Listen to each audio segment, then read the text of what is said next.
To begin, you've likely some idea of what the bulk of your meals should look like while on a weight loss diet.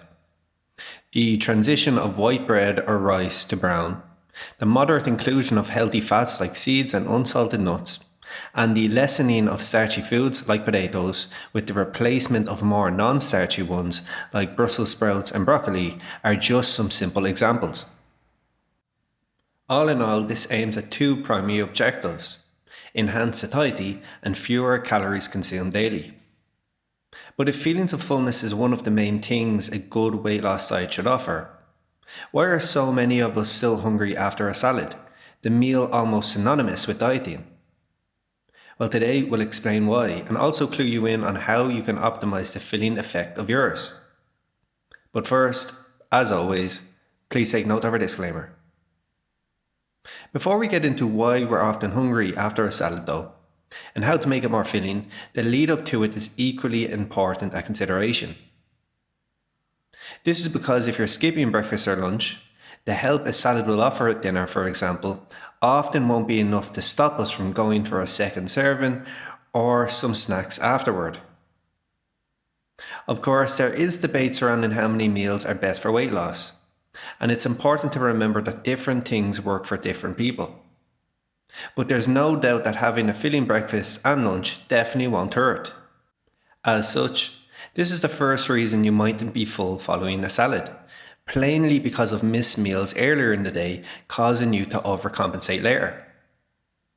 Some other things that might be setting you up to fail are: 1. Eating your salad too fast because it takes about 20 minutes for your brain to process the filling effects of food. Subsequently, if you slow down your eating rate, you'll be able to get full while you eat rather than after, making it easier to stick to only what's on your plate and pass for dessert.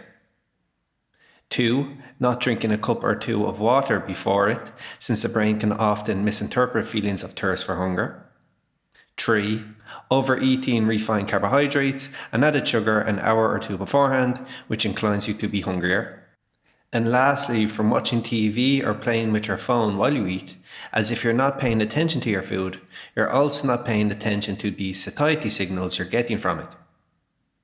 Okay, now that we've spoken about the factors outside of the contents of a salad that could be inclining you to not be as full after it as you'd like, let's talk about the salad itself. Firstly, a common misconception is that just lettuce, tomato, and another vegetable or two is enough in a salad. But let's look at the nutritional content of lettuce and tomatoes as a basic example to explain why this isn't adequate to ensure we stay on the right path from a diet standpoint. Here we'll be focusing on 3 nutrients in particular, as these are the ones that positively influence satiety: protein, fiber, and healthy dietary fat. Per 100 grams, lettuce offers 1.4 grams of protein, 1.3 grams of fiber, and negligible amounts of healthy dietary fat, while tomatoes provide 0.9 grams of protein, 1.2 grams of fiber, and 1 gram of healthy fat. To try and put these numbers into context, the same amount of an avocado contains 2 grams of protein, 6.7 grams of fiber, and 11 grams of healthy fat. Additionally, while hard-boiled eggs don't contain fiber, per 100 grams they have as much as 12.6 grams of protein and 5.57 grams of healthy fat. Accordingly, you can see how not all ingredients in salads give the same advantages for feelings of fullness, and how some are more filling than others. This is another way of saying that even though you may be making an effort to include a salad into your diet regularly, you could very well be limiting the filling effects you could get by leaving out certain ingredients. However, this is certainly not to say that vegetables, such as lettuce or tomatoes, aren't worth including simultaneously. Another thing that helps with weight loss, as we've explained earlier in this video, is water, of which non-starchy vegetables like these contain a meaningful amount of. And on top of that, they're also low in calories, rich in vitamins and minerals, and not to mention taste great. Instead, it just speaks to why you should supplement these bedrock salad ingredients with others too. Here are examples of sources of good protein, fiber, and healthy fat to consider, including next time you're putting together a salad. Now, your next question might be how much of each you should target.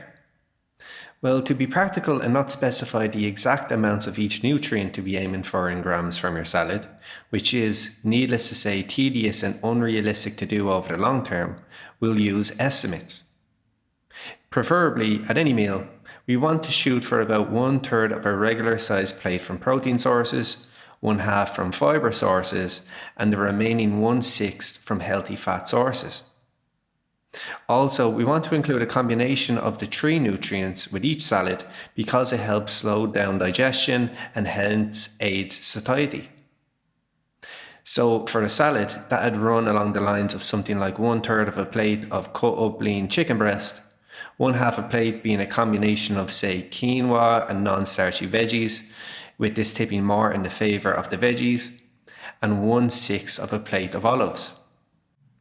Okay, so that's the missed opportunities for satiety from salads. Now let's get to the components you may be including that are contrarily causing feelings of hunger later and bringing a lot of empty calories with them. The prime suspects here are bad protein sources, refined carbohydrates, and unhealthy fats. As it pertains to salads, examples of these foods can be seen here. So, in sum, the cause of you constantly reaching for a snack or even another meal shortly after your salads boils down to dietary decisions you make even before sitting down for it, as well as from having too few filling foods and or too many ones that do the opposite for it. If you'd like further assistance with any of your weight loss queries, please don't hesitate to contact us for our evidence-based and results-backed personalised weight management program, which you can find a link to in the top right-hand corner of your screen. Do you have any other tips to make your salads better for weight loss? We'd love to hear from you in the comments section down below. Additionally, if you're new here, make sure to like and subscribe to our channel. So that has been our video. Thanks for watching, and I'll see you next time.